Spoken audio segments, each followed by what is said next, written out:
अबे चुप रहो यार। मेरे मेरे क्लास में मुझे सीट नहीं मिली है, मुझे सीट नहीं मिली है। रुको जरा, चुप रहो। हाँ, आपसे क्वेश्चन कौन है ये? भाई कौन है भाई? आपसे क्वेश्चन कौन है भाई? जल्दी है। अरे खोलने दोगे पहले? अमित जमीन छात्र है। तुम्हें आरक्षण का विरोध करना है। आप इस विषय पर कभी चर्चा आपको आरक्षण, अरे यार आप क्या करते हो पांडे जी? मैं कोई सीरियस बात कर रहा हूं जफर भाई के लिए। हाँ। दोस्तों आप सभी का स्वागत है डिबेट क्लैश के एक और नए वीडियो में। दोस्तों आज की डिबेट होने वाली है नीट के छात्र हर्ष दुबे और समाजवादी के प्रवक्ता अमित जमाई के बीच। इन दोनों के बीच हो जाती है नीट के प्रोटेस्ट को लेकर जोरदार बहस। दोस्तों डिबेट बहुत ही इंटरेस्टिंग और मज़ेदार होने वाली है, तो डिबेट को पूरा ज़रूर देखना और अगर आप चैनल पर नए हैं तो चैनल को सब्सक्राइब कर लें। चलो दोस्तों वीडियो को स्टार्ट करते हैं। पिक्चर चालू करो बे। हॉस्पिटल बनाया, देश का सबसे बड़ा cancer hospital, integral medical college बनाया, एरा मेडिकल कॉलेज बनाया। तो देखिए जब मेडिकल कॉलेज होंगे एम्स के लिए गोरखपुर में जमीन। अबे चुप रहो यार। मेरे क्लास में मुझे सीट नहीं मिली है, मुझे सीट नहीं मिली है।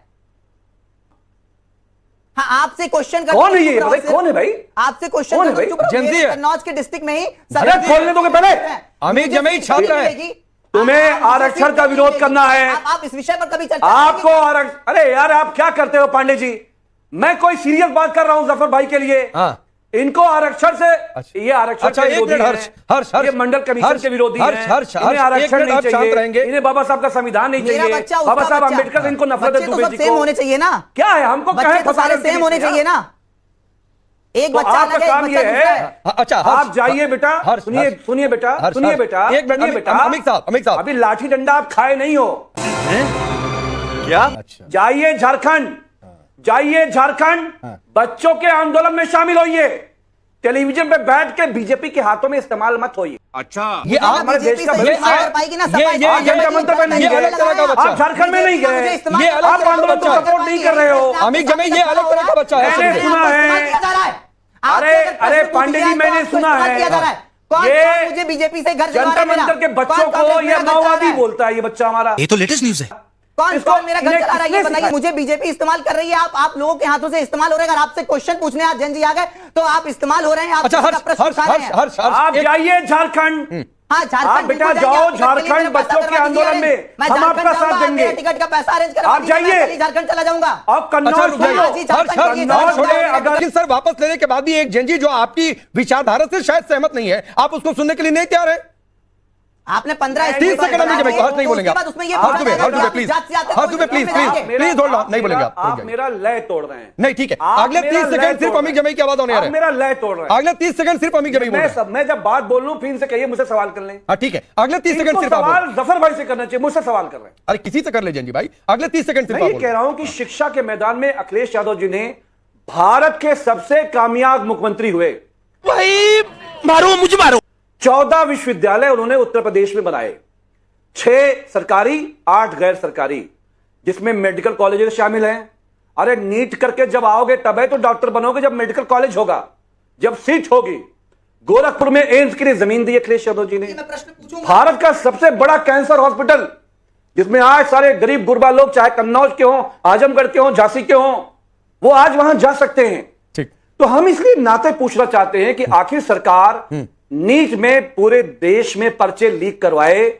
हमारा ये दुबे बच्चा बैठा है, इसका भी भविष्य बर्बाद करने के पीछे बीजेपी आरएसएस है। ठीक है, अब देख तू। ऐसा है कि अभी मैंने अमित साहब जो समाजवादी पार्टी के प्रवक्ता है उनको सुन रहा था।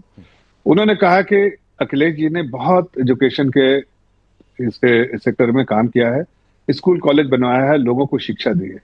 थोड़ा अपने प्रवक्ताओं को भी शिक्षित कर देते। जिस तरह से एक युवा पीढ़ी के बच्चे को, रिप्रेजेंटेटिव को जिस तरह से वो डांट रहे थे, जग जाहिर हो गया कि उनकी असल मानसिकता क्या है। आज जिस तरह से उन्होंने, चाहे वो उनके खिलाफ बोले या उनके फेवर में बोले, लेकिन जिस तरह से उन्होंने बोला, जिस तरह से उन्होंने बच्चों के साथ बैठे से आपने बर्ताव बात किया। एक मिनट अभी वही कर रहे हैं जो आप बच्चे को मना कर रहे थे, आप वही कर रहे हैं। मैं तो आपके बीच में बोला नहीं जरा सभी। तो मैं ये कह रहा हूँ कि जिस तरह का उन्होंने नहीं एक मिनट फिर आप नहीं समय ज्यादा, मुझे निगत के पास भी जाना है। जफर इस्लाम मैं कह रहा हूँ कि शिक्षा किस तरह की शिक्षा आपको दी गई है, क्या आप एक युवा पीढ़ी के लोगों को प्रोत्साहन देने की जगह उसको एम्पावर करने की जगह, ठीक है, एक आखिरी बात निगत विरोध की आवाज पसंद नहीं है, उसके साथ व्यवहार करते हैं। मैं हंस रही थी इस दौरान जब मॉरल साइंस का ज्ञान दे रहे थे मेरे जफर भाई, बड़े प्यारे भाई हैं, वो बोल रहे थे कि शिक्षा नहीं है, इनके प्रवक्ताओं को शिक्षा सिखा दो। जेंजी से कैसे बात कर रहे थे? अरे जेंजी को लाठी से पिटवाया है। कौन है ये लोग? जेंजी महिलाओं की बेटियों की छाती पे डंडे पड़वाए हैं, जेंजी बेटियों की प्राइवेट पार्ट्स में डंडे पड़वाए हैं, जेंजी के छर्रे बनवाए हैं आपने पैलेट गन से, जेंजी के पीछे AK-47 भिजवाई, और ये कह रहे हैं कि अमित शाह जी जब आएंगे तो इनकी बोलती बंद हो जाएगी। अरे उसी बातों पे तो अमित शाह जी को आके सदन में जनता को, युवा को जवाब देना था, जो भागे भागे फिर रहे हैं। लेकिन के नाम पे राहुल गांधी जी याद आ जाते हैं। उस बात का एक संकेत आप ये भी तो निकाल लेती है कि शायद हो सकता है जफर भाई के कहने का मतलब कि अमित शाह आकर बयान देंगे, हो सकता है वो इनडायरेक्टली ये कहना चाह रहे हो कि सरकार तैयार हो रही है, ये भी तो उसका मतलब निकाल लेते हैं। कब देंगे समय बता अमित शाह जी और देश के प्रधानमंत्री खत्म, बाय बाय, टाटा। दोस्तों आज की वीडियो में इतना ही। वीडियो आपको कैसी लगी अपनी राय कमेंट करके ज़रूर बताना, और ऐसे ही पॉलिटिकल डिबेट्स के लिए चैनल को अभी सब्सक्राइब कर लें और बेल आइकन को प्रेस कर लें। दोस्तों अब मिलेंगे फिर से एक नई वीडियो में, तब तक के लिए जय श्री राम।